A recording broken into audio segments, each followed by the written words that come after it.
নমস্কার, আমি ভাস্বতী। আপনি দেখছেন আপডেট বাংলা ইউটিউব চ্যানেল।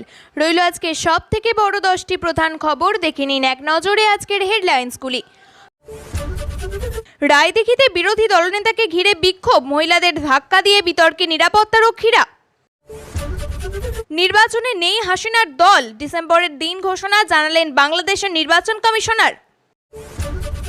টাকা তুলতে অবজারভার নিয়োগ করেছেন জেলা সভাপতি, বিস্ফোরক তৃণমূলের ব্লক সভাপতি। অনুপ্রবেশকারীদের জন্য লাল কার্পেট পাতা, মমতা সরকার ফেলে দেওয়ার ডাক দিলেন অমিত শাহ। ক্ষমতা এলে park street Kamduni case reopen হবে, আশ্বাস শুভেন্দুর। বিধানসভা নির্বাচনের আগে অর্জুন আচ্ছেলাল সাক্ষাৎ, নয়া সমীকরণের ইঙ্গিত কোন্নগরে। কেন্দ্রীয় বাহিনীর ঘেরাটোপে শ্রীরামপুর চ্যালেঞ্জ গ্রহণ সুকান্তর। নির্বাচনের আগেই চমক দিয়ে বড়সড় রদবদল তৃণমূলের অন্দরে। আপনাদের কাছে একটা অনুরোধ রইল, আমরা প্রতিদিন চেষ্টা করি আপনাদের জন্য সঠিক, সংক্ষিপ্ত এবং নিরপেক্ষ খবর পৌঁছে দিতে। আমাদের এই ছোট্ট চেষ্টাকে যদি আপনাদের ভালো লাগে তাহলে দয়া করে একটা লাইক দিয়ে পাশে থাকার বার্তা দিন। আপনাদের একটা লাইকই আমাদের আগামী দিনের অনুপ্রেরণা। এবার আসছে বিস্তারিত খবরে। কালীপুজোর উদ্বোধন করতে গিয়ে বিক্ষোভের মুখে পড়লেন বিরোধী দলনেতা শুভেন্দু অধিকারী। রবিবার সকালে দক্ষিণ 24 পরগনার মন্দির বাজার থেকে মথুরাপুর যাওয়ার পথে তার কনভয় ঘিরে বিক্ষোভ দেখান মহিলারা।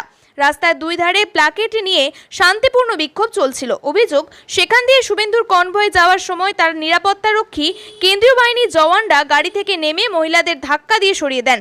সেখানেই বিক্ষোভে স্ফুলিঙ্গ ছড়িয়ে পড়ে। বিরোধী দলনেতার কনভয় আটকানো হয়। পরে অবশ্য পুলিশের হস্তক্ষেপে শুভেন্দু বিক্ষোভ স্থল থেকে নিরাপদে চলে যান গন্তব্যে। জানা গিয়েছে, দক্ষিণ 24 পরগনার মথুরাপুরে কালীপুজোর আয়োজকদের তরফে উদ্বোধনের আমন্ত্রণ পেয়েছিলেন বিরোধী দলনেতা শুভেন্দু অধিকারী। সেখানে যাওয়ার জন্য রবিবার বেলার দিকে মন্দির বাজার থেকে রওনা হন তিনি। সেই সময় রায়দিঘির কাশীনগরে জব কার্ড হোল্ডারদের নামে অনলাইনে নথিভুক্ত করার কাজ চলছিল। মূলত মহিলারা গিয়েছিলেন সেই শিবিরে। এমন সময় তারা শুনতে পান বিরোধী দলনেতা ওই পথ দিয়ে যাচ্ছেন। তখনই মহিলারা ঐক্যবদ্ধ হয়ে রাস্তার দুই ধারে দাঁড়িয়ে শান্তিপূর্ণভাবে নিজেদের দাবি দাওয়া জানাতে থাকেন। 100 দিনের কাজের প্রকল্প বন্ধ হওয়া চলবে না, বকেয়া টাকা মেটাতে হবে কেন্দ্রকে, এই সমস্ত দাবি তুলেছিলেন তারা। বিক্ষোভ অশান্তির জন্য তিনি দায়ী করেছেন তৃণমূলকেই। এদিকে গোটা ঘটনা নিয়ে রায়দিঘি তৃণমূল বিধায়ক অলোক জলদাতা বলেন, মহিলাদের শান্তিপূর্ণ বিক্ষোভে বিরোধী দলনেতার নিরাপত্তারক্ষীরা যা করল তা অত্যন্ত লজ্জার। ডিসেম্বরের প্রথমার্ধে জাতীয় সংসদ নির্বাচনের আইনি কার্যক্রম ঘোষণা করা হবে জানালেন বাংলাদেশের মুখ্য নির্বাচন কমিশনার এম নাসির উদ্দিন। তিনি বলেন, আগামী ফেব্রুয়ারির প্রথমার্ধে যদি আমাদের নির্বাচন করতে হয় তাহলে ডিসেম্বরের প্রথমার্ধে নির্বাচনী কার্যক্রম ঘোষণা করতে হবে। আমরা সেই লক্ষ্য নিয়েই এগিয়ে যাচ্ছি। সিইসি আরও জানিয়েছে, আগামী ফেব্রুয়ারির প্রথমার্ধে রমজানের আগে নির্বাচনের লক্ষ্য নিয়ে প্রস্তুতি নিচ্ছে নির্বাচন কমিশন। শনিবার বিকেলে বরিশাল সার্কিট হাউসে বিভাগীয় এবং জেলা পর্যায়ে আধিকারিকদের সঙ্গে বৈঠক শেষে একথা বলেন নির্বাচন কমিশনার। সাংবাদিক বৈঠকে এম নাসির উদ্দিন বলেন, সবার কাছে আমাদের মূল মেসেজ হলো একটা সুষ্ঠু সুন্দর নির্বাচন উপহার দেওয়া। নির্বাচন কমিশন এবং স্থানীয় প্রশাসন সুষ্ঠু নির্বাচনের লক্ষ্যে কাজ করছে। আমরা প্রতিজ্ঞাবদ্ধ। আগে যে 2-3টে নির্বাচন হয়েছে, এবার সেই ধরনের নির্বাচন হওয়ার কোনো সম্ভাবনা নেই। শেখ হাসিনার দল আওয়ামী লীগ যে নির্বাচনে দাঁড়াতে পারবে না তা স্পষ্ট করল নাসির উদ্দিন। তিনি বলেন, যেহেতু আওয়ামী লীগের সব কর্মকাণ্ড সরকার নিষিদ্ধ করেছে, সেহেতু বিচার সম্পন্ন হওয়ার আগে আওয়ামী লীগ নির্বাচনে অংশগ্রহণ করতে পারবে না। যদি নির্বাচনের আগে বিচার সম্পন্ন হয় তবে সেটা দেখা যাবে। পিআর পদ্ধতি নিয়ে সিইসি বলেন, পিআর নিয়ে রাজনৈতিকভাবে বিতর্ক চলছে। এটি এখন কিছুটা রাজনৈতিক বিষয় হয়ে গিয়েছে। তবে আমরা কোনো নির্বাচনে রাজনৈতিক কোনো বার্তা ঢোকাতে চাই না। আমরা আইন অনুযায়ী চলছি। দল তাকে শোকজ করতেই বিস্ফোরক তৃণমূলের কোচবিহার 2 নম্বর ব্লকের সভাপতি সজল সরকার। তোপ দাগলেন জেলা সভাপতি অভিজিৎ দেব ভৌমিককে। তৃণমূলের ব্লক সভাপতির অভিযোগ, দলের গোষ্ঠীকোন্দলে মদত দিয়েছেন জেলা সভাপতি। পুরনো নেতাদের দলে কোণঠাসা করে রেখেছেন। এমন লোকেদের দায়িত্ব দিয়েছেন যারা আমাদের পাড়া আমাদের সমাধান প্রকল্প থেকে 10% টাকা তোলার কাজে নেমেছেন। তৃণমূলের ব্লক সভাপতির এমন বিস্ফোরক অভিযোগে জেলার রাজনৈতিক মহলে শোরগোল পড়েছে। জেলা ও ব্লক নেতৃত্বের দ্বন্দ্বে নাভিশ্বাস উঠেছে কোচবিহারের তৃণমূল কংগ্রেসের অন্দরে। সজল সরকার কোচবিহার 2 নম্বর ব্লকের সভাপতিত্ব দায়িত্ব পাওয়ার পর থেকেই জেলা নেতৃত্বের সঙ্গে একাধিক বিষয় নিয়ে দ্বন্দ্ব তৈরি হয়েছে। সজল সরকারের অভিযোগ, তাকে না জানিয়ে একের পর এক গ্রাম পঞ্চায়েতের কমিটি গঠন করেছেন জেলা সভাপতি। সেখানেই না থেমে ব্লক সভাপতি বলেন, জেলা সভাপতি তোলাবাজদের ব্লকের অবজারভারদের দায়িত্ব দিয়েছেন। যারা আমাদের পাড়া আমাদের সমাধান প্রকল্প থেকে 10% টাকা তুলছেন। সম্প্রতি ব্লক সভাপতির দায়িত্ব গ্রহণ করার পর থেকে অঞ্চল কমিটি গঠন করেন সজল সরকার। অন্যদিকে ব্লক সভাপতি অঞ্চল কমিটি গঠন করতে পারেন না জানিয়ে সজলকে শোকজ করে জেলা সভাপতি। রবিবার তৃণমূলের জেলা সভাপতি অভিজিৎ দে ভৌমিক বলেন, ব্লক সভাপতি তৈরি করা অঞ্চল কমিটির কোনো বৈধতা নেই। এই শোকজের কথা জানিয়ে সংবাদ মাধ্যমে জানতে পেরেই ফুঁসে উঠলেন ব্লক সভাপতি সজল সরকার। অনুপ্রবেশকারীদের জন্য লাল গালিচা পাতা রয়েছে। অনুপ্রবেশ নিয়ে পশ্চিমবঙ্গের তৃণমূল কংগ্রেস সরকারকে ঠিক এই ভাষাতেই বিঁধলেন কেন্দ্রীয় স্বরাষ্ট্রমন্ত্রী অমিত শাহ। তিনি বললেন, গুজরাট, রাজস্থান, অসমে অনুপ্রবেশ হয় না, কারণ সেখানে বিজেপি সরকার আছে। পশ্চিমবঙ্গ এখন এবং ঝাড়খণ্ডে অনুপ্রবেশকারীদের ভোট ব্যাংকের জন্য স্বাগত জানানো হয়। পশ্চিমবঙ্গ থেকে মমতা বন্দ্যোপাধ্যায়ের সরকার চলে যাওয়ার পর এবং বিজেপি সরকার আসার পরই রাজ্য অনুপ্রবেশ মুক্ত হবে বলে দাবি করেন কেন্দ্রীয় স্বরাষ্ট্রমন্ত্রী অমিত শাহ। মমতা বন্দ্যোপাধ্যায়কে আক্রমণ করে তিনি বলেন, তিনি মনে করেন তিনি সংবিধানের ঊর্ধ্বে। ভোট ব্যাংকের রাজনীতি নিয়ে চাঁচা ছোলা ভাষায় আক্রমণ করেন। পাটনায় এবিপি নিউজের আয়োজিত কনক্লেভে যোগ দিয়েছিলেন স্বরাষ্ট্রমন্ত্রী অমিত শাহ। সেখানে তাকে বলা হয় যে বিরোধীদের অভিযোগ দেশে অনুপ্রবেশ হচ্ছে এবং অনুপ্রবেশ বন্ধ করার দায়িত্ব নরেন্দ্র মোদী সরকারের। স্বরাষ্ট্রমন্ত্রী হিসাবে তাকেও নিতে হবে এই অনুপ্রবেশের দায়িত্ব। জানতে চাওয়া হয়, এমন কোনো পরিকল্পনা রয়েছে কেন্দ্রের যাতে ভবিষ্যতে অনুপ্রবেশ না হয়? এই প্রশ্নের উত্তরে অমিত শাহ বলেন, যারা বাংলাদেশ বা কাশ্মীর, পাঞ্জাবের সীমান্ত দেখেছেন তারা জানেন যে এই সীমান্তগুলি পাটনার সোজা পথ নয়। সেখানে বড় বড় নদী রয়েছে, ঘন জঙ্গল রয়েছে, পার্বত্য এলাকা রয়েছে, সেখানে কাঁটাতার লাগানো সম্ভব নয়। রাজ্যের ভোটারদের উদ্দেশ্যে অমিত শাহ বলেন, কেন গুজরাট, রাজস্থান থেকে অনুপ্রবেশ হয় না? অসমে অনুপ্রবেশ বন্ধ রয়েছে, কারণ সেখানে বিজেপি সরকার চলছে। আমি তো বাংলায় ভোটারদের বলবো যে অনুপ্রবেশ বন্ধ করতে চাইলে দিদির সরকারকে ফেলে দিন, আমরা অনুপ্রবেশ বন্ধ করে দেখাবো। বিজেপি ক্ষমতায় এলে পার্ক স্ট্রিট কামদুনি কাণ্ডের ফাইল আবারও খুলবে, অর্থাৎ রিওপেন হবে, আশ্বাস দিলেন বিধানসভার বিরোধী দলনেতা শুভেন্দু অধিকারী। দুর্গাপুরে কালীপুজোর উদ্বোধনের পর শুভেন্দু অধিকারীর মন্তব্য, তৃণমূল ঘনিষ্ঠ বলেই অভিযুক্তদের বাঁচাচ্ছে রাজ্য সরকার। কি বলছেন শুভেন্দু? রাজ্য সরকারের যে কাজ ছিল হসপিটালে মেয়েটাকে আটকে রেখে পুলিশ দিয়ে 164-র গল্প ফেঁদে গণধর্ষণকে ধর্ষণে পরিণত করা, গণধর্ষণে অভিযুক্তদের সুরক্ষিত করা, কারণ তারা তৃণমূলের ঘনিষ্ঠ। একের পর এক অভিযুক্তের নাম তুলে তিনি বলেন, ওই ছেলেটি দুর্গাপুর পৌর নিগমের অস্থায়ী কর্মচারী এবং ওর বাবা তৃণমূলের পদাধিকারীও বটে। মমতা বন্দ্যোপাধ্যায়কে প্রাক্তন না করলে কোনো বাড়ি সুরক্ষিত নয়। এপ্রিল মাসে নতুন সরকার তৈরি হতে চলেছে, বিজেপিকে আপনারা ক্ষমতায় আনুন। বিজেপি প্রত্যেকটা নারী ঘটিত যে কেস ঘটেছে, কামদুনি, পার্ক স্ট্রিট থেকে শুরু করে দুর্গাপুর পর্যন্ত মামলা রিওপেন করে বিচার দেব। ধর্ষকরা যেখানেই থাকুক খুঁজে বের করে ফাঁসিতে ঝোলাবো। উল্লেখ্য, এর আগে দুর্গাপুর কাণ্ডে অভিযুক্তদের বিষয়ে মন্তব্য করতে গিয়ে শুভেন্দু একই কথা বলেছিলেন। স্থানীয় সূত্রে খবর, মূল অভিযুক্ত দুর্গাপুর পৌরসভার 2 নম্বর ওয়ার্ডের পরে।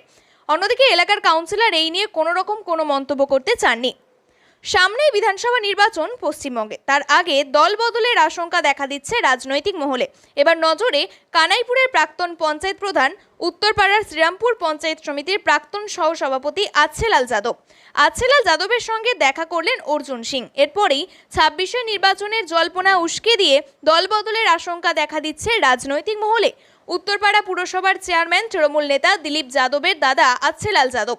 লোকসভা ভোটের আগে আচ্ছেলালের সঙ্গে অর্জুনের সাক্ষাৎ হয়েছিল, যদিও আচ্ছেলাল সেই সময় বিজেপিতে যাননি। জানা গিয়েছে অনেকদিন ধরেই সক্রিয় রাজনীতিতে, বিশেষ করে তৃণমূল থেকে দূরে রয়েছেন আচ্ছেলাল। এবার 2026 সালের বিধানসভা নির্বাচনের আগে অর্জুন সিংয়ের সঙ্গে তার সাক্ষাতে রাজনৈতিক মহলে তুঙ্গে উঠেছে জল্পনা। নির্বাচনের আগে কোন্নগর উত্তরপাড়ায় রাজনৈতিক সমীকরণ বদলাবে কিনা তার সময় বলবে, জানিয়েছে আচ্ছেলাল যাদব। শুক্রবার শ্রীরামপুরে সুকান্ত মজুমদারের সঙ্গে বিজেপির কর্মসূচিতে যোগ দিতে এসেছিলেন অর্জুন সিং। সেখান থেকে ফেরার সময় কানাইপুরের প্রাক্তন প্রধান এবং তৃণমূল নেতা আচ্ছেলাল যাদবের অফিসে যান ব্যারাকপুরের প্রাক্তন সাংসদ। জেলার সভাপতি অরিন্দম গুইন বলেন, কেন গেছে, কি বৃত্তান্ত সেটা আচ্ছেলাল যাদব বলতে পারবেন, আমি জানি না। উনি এখন দলের কোনো পদে নেই। শিওরে করানোর চেয়ে 26-এর বিধানসভার নির্বাচন, আর তাকে ঘিরে বঙ্গ রাজনীতিতে আবারও শাসক বিরোধী তরজা তুঙ্গে। কখনো শাসকের হুঁশিয়ারি, আবার কখনো বিরোধীদের চ্যালেঞ্জ ছুড়ে দিয়েছে একে অপরকে। কেউ কোনো অংশে কোনো অবস্থাতেই কম যায় না। একদিকে যেমন বাকযুদ্ধের লড়াই, অপরদিকে হুঁশিয়ারি এবং নেহাত কম নয়। আর এই শাসক বিরোধী হুঁশিয়ারি এবং বাকযুদ্ধ এবার বঙ্গ রাজনীতির পারদ চড়ছে ক্রমাগত। বলা বাহুল্য, গত শুক্রবার 17 অক্টোবর শ্রীরামপুরের সাংসদ কল্যাণ ব্যানার্জি রাজ্যের প্রধান বিরোধী শিবির বিজেপির কেন্দ্রীয় শিক্ষা প্রতিমন্ত্রী সুকান্ত মজুমদারকে চড়া ভাষায় হুঁশিয়ারি দেন। এক প্রকার চ্যালেঞ্জ ছুড়ে দেন পদ্ম শিবিরের কেন্দ্রীয় প্রতিমন্ত্রী সুকান্ত মজুমদারকে। আর তাই নিয়ে বঙ্গ রাজনীতিতে রাজনৈতিক সমীকরণ যথেষ্ট উত্তপ্ত হয়ে ওঠে। শ্রীরামপুরের সাংসদ কল্যাণ ব্যানার্জি হুঁশিয়ারি দিয়ে বলেন, ওই 2-4টে সুকান্ত হাওয়া দিয়ে উড়ে যাবে, আয় না একবার বক্তৃতা দিতে এখানে, তারপর তুই ঘরে ফিরিস কিভাবে দেখব। এদিন কার্যত কল্যাণের এমন হুঁশিয়ারির সুর নিয়ে রাজনৈতিক চর্চা যথেষ্টই তুঙ্গে। বলা বাহুল্য, রাজনৈতিক মহলে বিতর্কের ঝড় ওঠে। আর এরপরেই কল্যাণের এই মন্তব্যে পাল্টা সুর চড়িয়েছেন বিজেপির কর্মী সমর্থকরা। উল্লেখযোগ্য বিষয়, কল্যাণের এমন চ্যালেঞ্জকে পাল্টা চ্যালেঞ্জ জানিয়ে আজ শ্রীরামপুরে যথারীতি চলে আসেন সুকান্ত। একদিকে যেমন শ্রীরামপুরের সুকান্ত সভা করেন, অন্যদিকে বাইক র্যালি থেকে শুরু করে একাধিক কর্মসূচি পালন করেন সুকান্ত মজুমদার। বলা বাহুল্য, কেন্দ্রীয় প্রতিমন্ত্রী সুকান্ত মজুমদার দলের কর্মীদের এবং কেন্দ্রীয় বাহিনীর ঘেরাটোপে বাইক র্যালি করেন বৈদ্যবাটির পথে।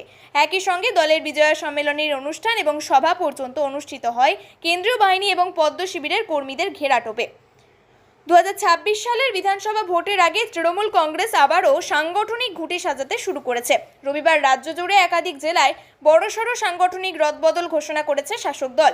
নয়া দায়িত্ব পেয়েছেন মহিলা, যুব এবং শ্রমিক সেল এর বহু নেতা নেত্রী। লক্ষ্য একটাই, বিজেপির আগ্রাসন ঠেকিয়ে ঘাসফুল শিবিরকে আরও শক্ত করা। তৃণমূল সূত্রে খবর, নদিয়া, বীরভূম এবং উত্তর 24 পরগনার বসিরহাট সাংগঠনিক জেলা সহ একাধিক জায়গায় নতুন ব্লক এবং টাউন সভাপতি নিয়োগ করা হয়েছে। একই সঙ্গে গঠিত হয়েছে নতুন জেলা কমিটিও। তৃণমূলের তরফে জারি হওয়া একটি বিবৃতিতে বলা হয়েছে, তৃণমূল কংগ্রেসের চেয়ারপারসন মমতা বন্দ্যোপাধ্যায়ের অনুপ্রেরণা এবং নির্দেশে দল নতুন করে ব্লক এবং টাউন সভাপতি পদে নিয়োগের ঘোষণা করছে।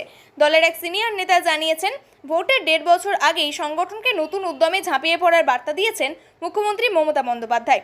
বিশেষত গ্রামীণ সংগঠন এবং সংখ্যালঘু সম্প্রদায়ের মধ্যে দলের অবস্থান আরও মজবুত করাই এই রদবদলের মূল লক্ষ্য। তৃণমূলের একাংশের মতে সাম্প্রতিক লোকসভা ভোটে সংখ্যালঘু এবং গ্রামীণ ভোট ব্যাংকের একটা অংশ বিজেপির দিকে সরে গিয়েছে। সেই ফাঁক পূরণে তৃণমূল চাইছে স্থানীয় স্তরে সক্রিয় নেতৃত্ব গড়ে তুলছে। তাই সংগঠনের সংখ্যালঘু সেলেও পরিবর্তন আনা হয়েছে। রাজনৈতিক বিশ্লেষকদের মতে তৃণমূলের এই রদবদল একাধিক বার্তা বহন করছে। একদিকে পুরনো এবং পরীক্ষিত নেতৃত্বকে বজায় রাখা হচ্ছে, অন্যদিকে নবীন মুখদেরও জায়গা দেওয়া হচ্ছে। এর ফলে তৃণমূলের সংগঠন আরও তরুণ এবং গতিশীল হবে বলে মনে করা হচ্ছে। নদিয়া জেলা নেতৃত্ব নতুন দায়িত্বে আসছেন কয়েকজন যুব নেতা, যারা দীর্ঘদিন ছাত্র পরিষদ এবং যুব তৃণমূলের সঙ্গে যুক্ত ছিলেন। বীরভূমে অনুব্রত মণ্ডলের অনুপস্থিতিতে সংগঠনকে সক্রিয় রাখতে বেশ কিছু পুরনো মুখকে পুনর্বহাল করা হয়েছে। অন্যদিকে বসিরহাটে সেখানে সম্প্রতি বিজেপির সক্রিয়তা বাড়িয়েছে এবং সেখানে তৃণমূল নতুন মুখদের সামনে নিয়ে এসেছে, যারা মমতা বন্দ্যোপাধ্যায়ের উন্নয়ন বার্তা সরাসরি জনসংযোগের মাধ্যমে পৌঁছে দিতে পারবেন। প্রিয় দর্শক, নিয়মিত সঠিক খবরগুলি সঠিক টাইমে পেতে সাবস্ক্রাইব করুন আপডেট বাংলা চ্যানেলটিকে। ধন্যবাদ।